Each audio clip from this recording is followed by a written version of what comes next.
Breaking news చూస్తున్నాం. AP cabinet సమావేశం ప్రారంభమైంది. సీఎం చంద్రబాబు అధ్యక్షతన ఈ సమావేశం జరుగుతుంది. ఈ భేటీలో ప్రధానంగా కొత్త జిల్లాల ఏర్పాటు, సిఆర్డీఏ అథారిటీలో తీసుకున్న నిర్ణయాలు, నూతనంగా ఏర్పాటు చేసే సంస్థలకు భూ కేటాయింపులు వంటి పలు అంశాలకు సంబంధించి చర్చిస్తున్నారు. రుషికొండ నిర్మాణాలకు సంబంధించి కేబినెట్ సమావేశంలో చర్చిస్తున్నారు.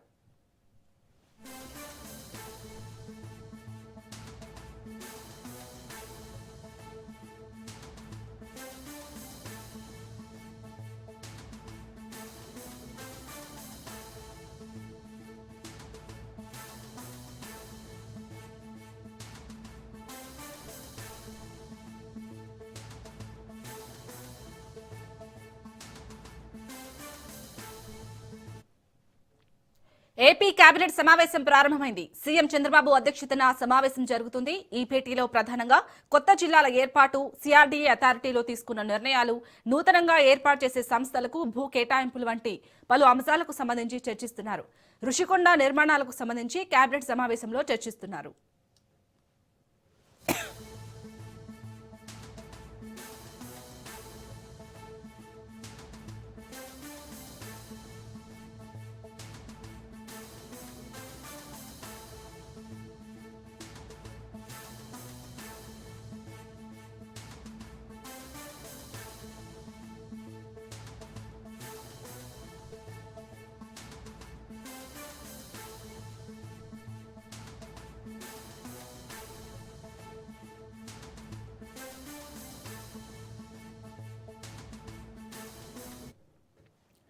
ఏపీ కేబినెట్ సమావేశం ప్రారంభమైంది. సీఎం చంద్రబాబు అధ్యక్షతన సమావేశం జరుగుతుంది.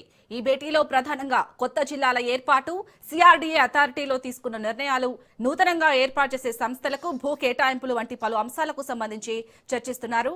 రుషికొండ నిర్మాణాలకు సంబంధించి కేబినెట్ సమావేశంలో చర్చిస్తున్నారు.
ఏపీ కేబినెట్ సమావేశం ప్రారంభమైంది. సీఎం చంద్రబాబు అధ్యక్షతన సమావేశం జరుగుతుంది.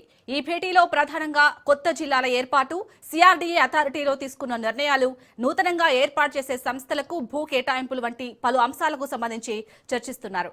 రుషికొండ నిర్మాణాలకు సంబంధించి కేబినెట్ సమావేశంలో చర్చిస్తున్నారు.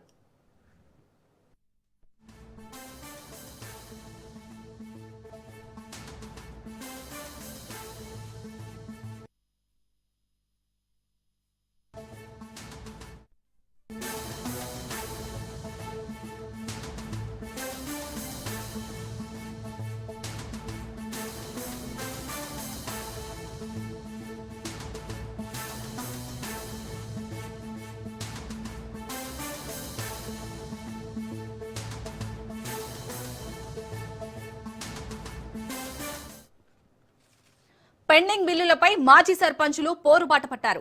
అసెంబ్లీ ముట్టడికి మాజీ సర్పంచులు ప్రయత్నించారు. దీంతో అసెంబ్లీ పరిసరాల్లో భారీగా పోలీసులు మోహరించారు.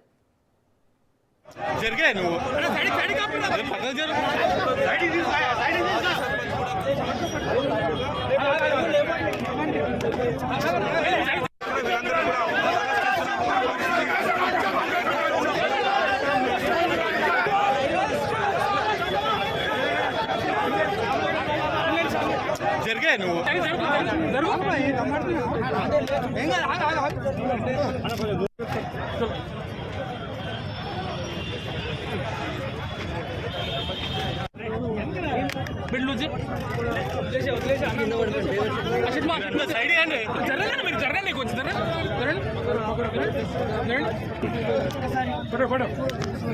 కొంచెం దూరం ఉన్నాడు.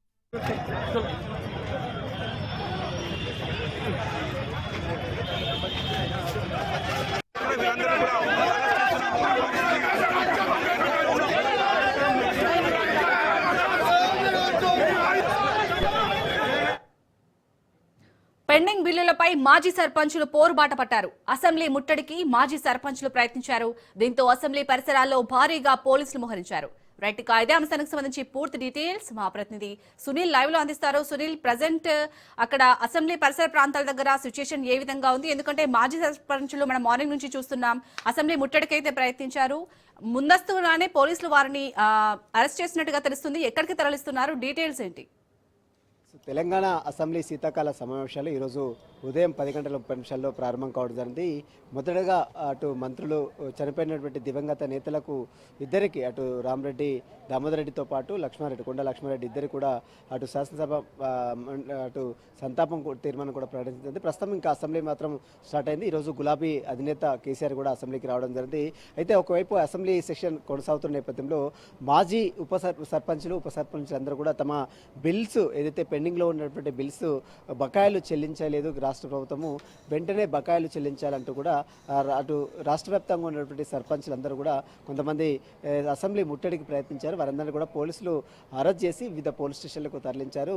గత 2 సంవత్సరాల నుంచి గత ప్రభుత్వంలో తన సర్పంచ్గా కొనసాగి అనేక బిల్లులు అభివృద్ధి పనులు చేసినటువంటి గ్రామస్థాయి సర్పంచ్లకు ఇప్పటి వరకు బిల్లులు చెల్లించకపోవడంతో చాలా మంది ఆత్మహత్యలు చేసుకొని చనిపోయారు. ఇప్పటికైనా రాష్ట్ర ప్రభుత్వం స్పందించి వెంటనే పెండింగ్లో ఉన్నటువంటి సర్పంచ్లు, మాజీ సర్పంచ్ల బిల్స్ని వెంటనే క్లియర్ చేసేందుకు రాష్ట్ర ప్రభుత్వం చర్యలు తీసుకోవాలంటూ కూడా సర్పంచ్లు పెద్ద సంఖ్యలో అసెంబ్లీ ప్రాంగణానికి చేరుకొని రాష్ట్ర ప్రభుత్వం దృష్టికి తీసుకొచ్చే ప్రయత్నం చేశారు. కానీ వారందరినీ కూడా పోలీసులు ఎక్కడికక్కడ అరెస్ట్ చేసి వివిధ పోలీస్ స్టేషన్లకు తరలించారు. ప్రస్తుతం అసెంబ్లీ జరుగుతున్న నేపథ్యంలో అసెంబ్లీ పరిసర ప్రాంతాలు మొత్తం కూడా ఆంక్షలు విధించారు. ఎక్కడ కూడా ర్యాలీలు కానీ, సభలు కానీ, సమావేశాలు కానీ, ఆందోళనలు కానీ, ధర్నాలు కానీ చేయడానికి వీల్లేదంటూ కూడా ఇప్పటికే పోలీసులు హెచ్చరికలు కూడా జారీ చేసిన నేపథ్యంలో ప్రస్తుతం అసెంబ్లీ పరిసర ప్రాంతాలు మొత్తం కూడా పూర్తిగా దాదాపు 1000 మందితో భారీగా బందోబస్తును ఏర్పాటు చేశారు. ఇప్పటికే చాలామంది సర్పంచులందరినీ కూడా అరెస్ట్ చేశారు. మాజీ సర్పంచులందరూ కూడా అరెస్ట్ చేశారు. ఇప్పటికీ ఇటీవల కాలంలో సర్పంచుల పదవి కాలం ముగిసిన తర్వాత రాష్ట్ర ప్రభుత్వం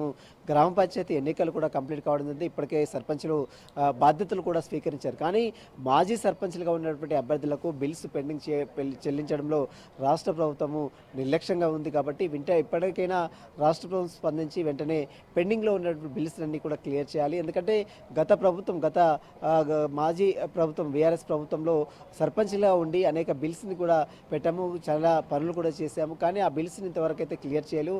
రాష్ట్ర ప్రభుత్వం ఇప్పటికైనా స్పందించి పెండింగ్లో ఉన్నటువంటి బిల్స్ అన్ని కూడా క్లియర్ చేయాలంటూ కూడా సర్పంచ్ల సంఘం అధ్యక్షులు కూడా డిమాండ్ చేస్తున్నారు. మరి ఇప్పుడు రాష్ట్ర శీతాకాల సమావేశం జరుగుతున్న నేపథ్యంలో రాష్ట్ర ప్రభుత్వం ఇప్పటికైనా దీనికి సంబంధించిన విషయాలపై స్పందిస్తుందా లేదా అనేది కూడా చూడాల్సింది చెప్పవచ్చు. ఈరోజు అసెంబ్లీ మాత్రం స్టార్ట్ అయింది. ఉదయం 10:30 ప్రాంతంలో అసెంబ్లీ సమావేశాలు స్టార్ట్ కావడం. ఈరోజు గులాబీ అధిపతి మాజీ ముఖ్యమంత్రి కేసీఆర్ సైతం అసెంబ్లీ ప్రాంగణానికి చేరుకున్నారు. ఉదయం 10:15 ప్రాంతంలో అసెంబ్లీ ప్రాంగణానికి చేరుకున్న తర్వాత కేవలం 30 నిమిషాలు మాత్రం, జస్ట్ 25 to 30 minutes మాత్రమే కేసీఆర్ అసెంబ్లీలో ఉన్నాడు. మొదటగా సిగ్నేచర్ అసెంబ్లీ ప్రాంగణం వెళ్ళిన తర్వాత లాబీలో అతని సిగ్నేచర్ అటెండ్ అయినట్టు సిగ్నేచర్ చేసిన తర్వాత ఉదయం సెషన్స్ ప్రారంభం కావాలని జాతీయ గీతం జనగణమన పాడిన తర్వాత అక్కడ నుంచి నిష్క్రమించాడు.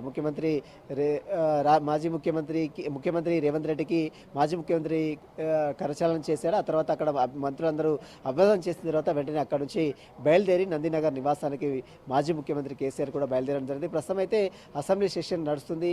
తీర్మానం దివంగత నేతలు ఇద్దరు రామరెడ్డి దామోదర్ రెడ్డి కావచ్చు, కొండ లక్ష్మారెడ్డి ఇద్దరు కూడా దివంగత మాజీ ఎమ్మెల్యేలు, మాజీ మంత్రి కూడా వారందరూ సంతాపం తీర్మానం ప్రకటించారు. ప్రస్తుతం ఇంకా సమస్యల పట్ల కూడా, అంటే గ్రామీణ స్థాయిలో ఉన్నటువంటి మండల స్థాయిలో, నియోజకవర్గ స్థాయిలో ఉన్నటువంటి సమస్యల పట్ల ఎమ్మెల్యేలు మాత్రం ఇంకా స్పందిస్తున్నారు.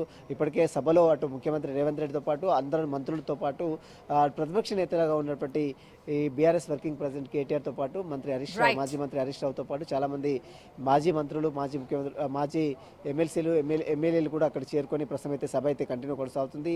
ఇంకా మధ్యాహ్నం వరకు కంప్లీట్ అయిన తర్వాత బీఎస్సీ సమావేశం కంప్లీట్ అవుతుంది. బీఎస్సీ సమావేశంలో సభని ఎన్ని రోజులు నిర్వహించాలి, ఎప్పటిలోగా నిర్వహించాలి, సభలో ఎలాంటి ఎజెండాని తీసుకురావాలి, నీళ్లు నిజాలు అనేటువంటి అంశాలపైనే ఈసారి జరిగినటువంటి అసెంబ్లీ సమావేశాల్లో వేడి చర్చ కూడా కొనసాగే అవసరం ఉంది.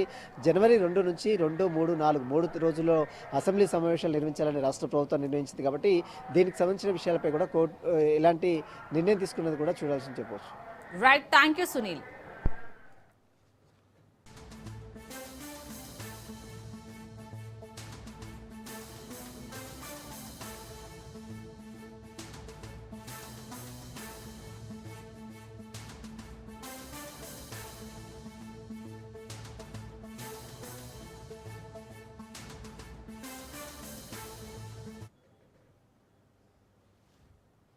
బ్రేకింగ్ న్యూస్ చూస్తున్నాం. పార్టీ ఫిరాయింపు ఎమ్మెల్యేల అంశంపై బీఆర్ఎస్ వర్కింగ్ ప్రెసిడెంట్ కేటీఆర్ స్పందించారు. ఫిరాయింపు ఎమ్మెల్యేలు ఎటూ కాకుండా పోయారని అన్నారు. పార్టీ ఫిరాయింపు ఎమ్మెల్యేలకు బీఆర్ఎస్ లో డోర్స్ క్లోజ్ అని కేటీఆర్ స్పష్టం చేశారు.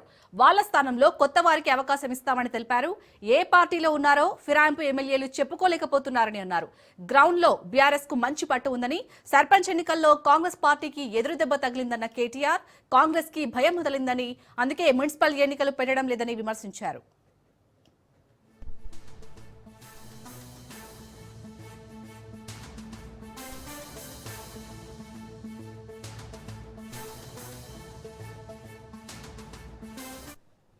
రైట్, ఇక ఇటు పార్టీ ఫిరాయింపు ఎమ్మెల్యేల అంశంపై అయితే బీఆర్ఎస్ వర్కింగ్ ప్రెసిడెంట్ కేటీఆర్ స్పందించారు. దీనికి సంబంధించి పూర్తి డీటెయిల్స్ ని మా ప్రతినిధి సైదులు అందిస్తారు. సైదులు, మొత్తానికైతే పార్టీ ఎవరైతే ఫిరాయించారో ఆ ఎమ్మెల్యేలు మళ్ళీ బీఆర్ఎస్ లో రావడానికి అయితే అవకాశం లేదు, డోర్స్ క్లోజ్ అని అయితే కేటీఆర్ చెప్పారు. సో ఏ విధంగా చూడాలి, ఓవరాల్ గా అప్డేట్స్ ఏంటి? శాలిని, అసెంబ్లీ సమావేశాలు ప్రారంభం కాకముందు అసెంబ్లీ లాబీలో BRS working president KTR media chitchat నిర్వహించారు. ఈ చిట్చాట్ లో పార్టీ ఫిరాయింపుల అంశానికి సంబంధించి ఆయన వ్యాఖ్యానించారు. ఫిరాయింపు ఎమ్మెల్యేలు ఎటు కాకుండా పోయారని చెప్పేసి కూడా ఆయన అన్నారు. పార్టీ ఫిరాయించినటువంటి ఎమ్మెల్యేల పరిస్థితి చాలా అయోమయంగా ఉంది. వారి రాజకీయ భవిష్యత్తు ప్రశ్నార్థకంగా మారే అవకాశం ఉంది.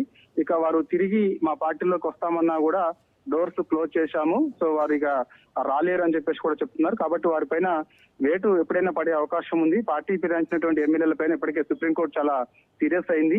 సో ఇక ఇప్పటికే స్పీకర్ కి కూడా కొన్ని సలహాలు సూచనలు కూడా చేసింది. వారిపైన చర్యలు తీసుకోవాలని కూడా సుప్రీంకోర్టు చెప్పిన నేపథ్యంలో వేటు ఎప్పుడైనా పడే అవకాశం ఉంది. కాబట్టి సో ఇక వారి యొక్క రాజకీయ భవిష్యత్తు ప్రశ్నార్థకంగా మారే అవకాశం ఉంటుందని చెప్పేసి కూడా హితవు పలికారు BRS working president KTR media chitchat లో.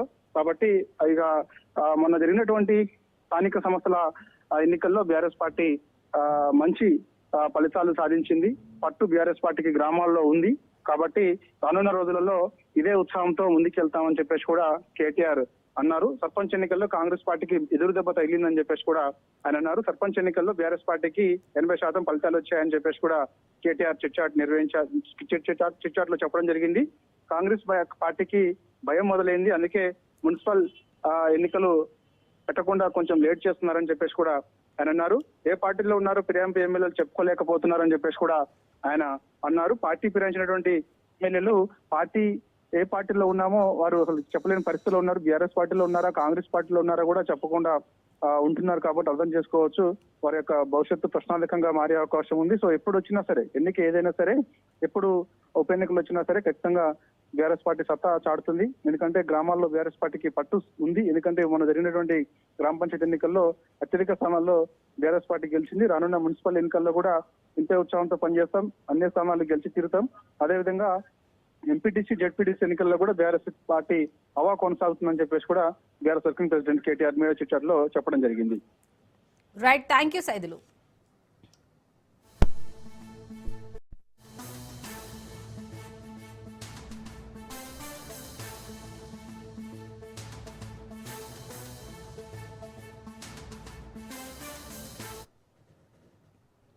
బ్రేకింగ్ న్యూస్ చూస్తున్నాం. తెలంగాణ అసెంబ్లీలో బీఆర్ఎస్ ఎమ్మెల్యే పాడి కౌశిక్ రెడ్డి వ్యాఖ్యలు దుమారం రేపాయి.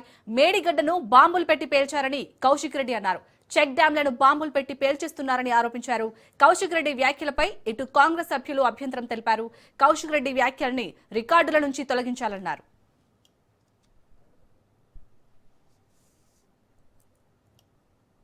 కల్వల ప్రాజెక్ట్ అని మానకొండూరు కాన్స్టిట్యున్సీలో వస్తుంది, బార్డర్లో.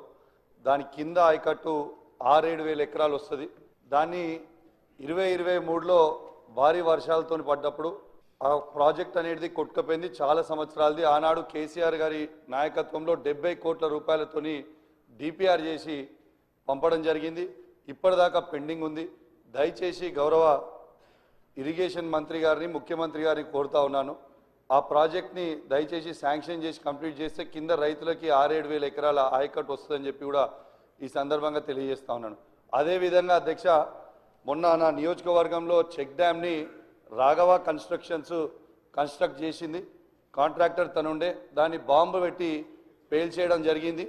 ఎట్లయితే మేడిగడ్డను బాంబు పెట్టి పేల్చిండ్రో ఇవాళ తనుగుల చెక్ డ్యామ్ని కూడా బాంబు పెట్టి పేల్చిండ్రు. అది నేను చెప్పింది కాదు అధ్యక్ష, అది నేను చెప్పింది కాదు.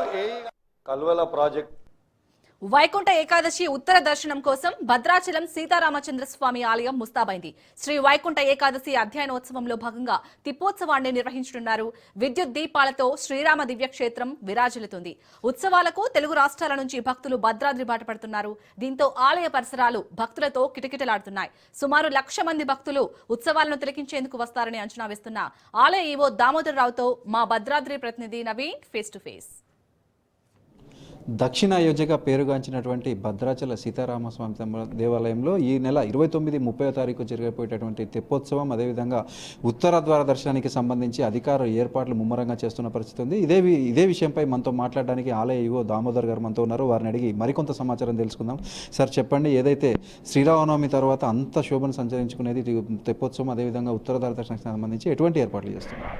మనకి జై శ్రీరామ్ అండి. మనకి దక్షిణాయదిగా పేరుగాంచినటువంటి భద్రాచల క్షేత్రంలో మనకి ఈ నెల 29వ తారీఖు ఈవినింగు, 30వ తారీఖు మనకి ఉత్తర ద్వార దర్శన కార్యక్రమాలు ఉంటాయి. మరి ఇప్పటికే మన 20వ తారీఖు నుంచి అధ్యయనోత్సవాల్ని మనం ఇప్పటివరకు కూడా ఘనంగా నిర్వహించుకోవడం జరిగింది. మరి ఈ అధ్యయనోత్సవంలో భాగంగా ముఖ్యంగా మనకి 29వ తారీఖు ఈవినింగ్ మనకి తెప్పోత్సవం ఉంటుంది. 30వ తారీఖు ఉదయం 5 గంటలకి మనకు ఉత్తర ద్వార దర్శనం ఉంటుంది. మరి తెప్పోత్సవం సంబంధించింది ఇప్పటికే మనం తెప్పకు సంబంధించినటువంటి అంశవాహనం అదంతా కూడా సిద్ధం చేసుకున్నాం. దానికి సంబంధించినటువంటి ఏర్పాట్లన్నీ కూడా పూర్తి చేసుకున్నాం. అదేవిధంగా మనం 30వ తారీఖు ఉదయం నిర్వహించుకునేటువంటి ఉత్తర ద్వార దర్శనం ఏదైతే ఉన్నదో అక్కడ మొత్తం కూడా అక్కడ విఐపి సెక్టార్, విఐపి, ఏబిసిడి సెక్టార్లుగా మనం విభజించుకోవడం జరిగింది. సుమారు అక్కడ మనకి 4,000 మంది భక్తులు కూర్చోడానికి అవకాశం ఉన్నది. ఇది కాకుండా ఇంకా మనకి ఈ ఉత్తర ద్వార దర్శనానికి సుమారు మనకి 60,000-70,000 మంది దర్శనానికి వచ్చేటువంటి పరిస్థితులు ఉన్నాయి. కాబట్టి వీళ్ళందరినీ కూడా మనం దృష్టిలో పెట్టుకొని మనకు వచ్చే భక్తులు మన పవిత్ర గోదావరి నదిలో స్నానం ఆచరించి అక్కడ స్నానాలు చేసుకొని వారు దర్శనానికి వస్తారు. కాబట్టి మనం అక్కడ కూడా పెండాల్స్, టెంపరీ టాయిలెట్స్ అవన్నీ కూడా ఏర్పాటు చేసుకోవడం జరిగింది. అదేవిధంగా ఈ భక్తులందరినీ కూడా దృష్టిలో పెట్టుకొని మనం ఇప్పటికే ప్రసాదాలకు సంబంధించిన 1,00,000 లడ్డూలు ప్రిపరేషన్ స్టార్ట్ చేసినాం. దీనికి సంబంధించి ఈ ప్రసాదాల డిస్ట్రిబ్యూషన్కి సంబంధించి కూడా మనకు ప్రత్యేకంగా ఒక 6 కౌంటర్లు టెంపుల్ దగ్గరలోనే మనం ఏర్పాటు చేసుకోవడం జరిగింది.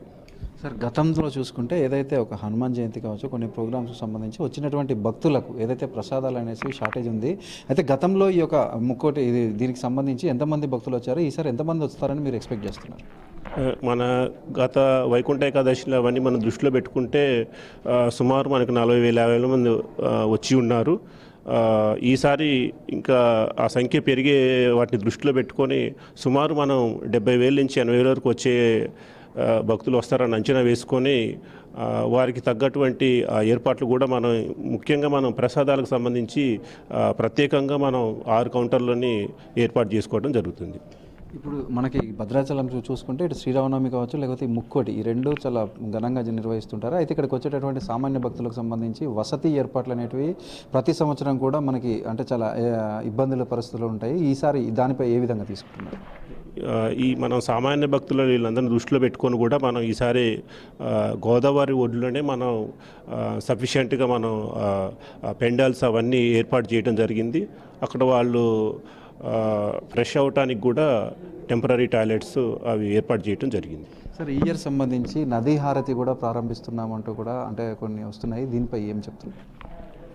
మన జిల్లా కలెక్టర్ గారు ప్రత్యేకంగా ఈసారి ఏరు ఉత్సవంలో భాగంగా ఈరోజు సాయంత్రం మనకి 6 గంటలకి అక్కడ నదీ హారతి నిర్వహించడం జరుగుతుంది.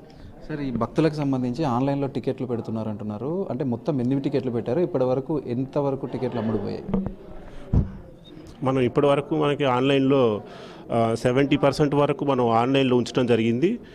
మిగతా టికెట్స్ అన్నీ కూడా మనం అంటే టెంపుల్ దగ్గర ఒక కౌంటరు, మన సిఆర్ఓ ఆఫీస్ దగ్గర ఒక కౌంటరు, బిడ్జీ పాయింట్ దగ్గర ఒక కౌంటరు, తర్వాత ఆర్డీఓ ఆఫీస్లో ఒక కౌంటరు చేసి ఎవరైనా ఇక్కడ భద్రాచలం లోకల్ పీపుల్స్ వాళ్ళకు కూడా అందుబాటులో ఉంచడం జరిగింది. మొత్తంగా మనం చూసుకుంటే ఏదైతే ఈ తెప్పోత్సవం కావచ్చు, లేకపోతే ఉత్తర ద్వార దర్శనానికి సంబంధించి అన్ని ఏర్పాట్లు చేశామని, సాధారణ భక్తులు కూడా ఎక్కడ ఇబ్బందులు తలెత్తకుండా ఈసారి ఏర్పాట్లు ఉంటాయంటూ కూడా ఆలయ ఈవో దామోదర్ గారు చెప్తున్న పరిస్థితి కూడా ఉంది. కెమెరామెన్ మధుతో నవీన్, రాజ్ న్యూస్, భద్రాద్రి జిల్లా.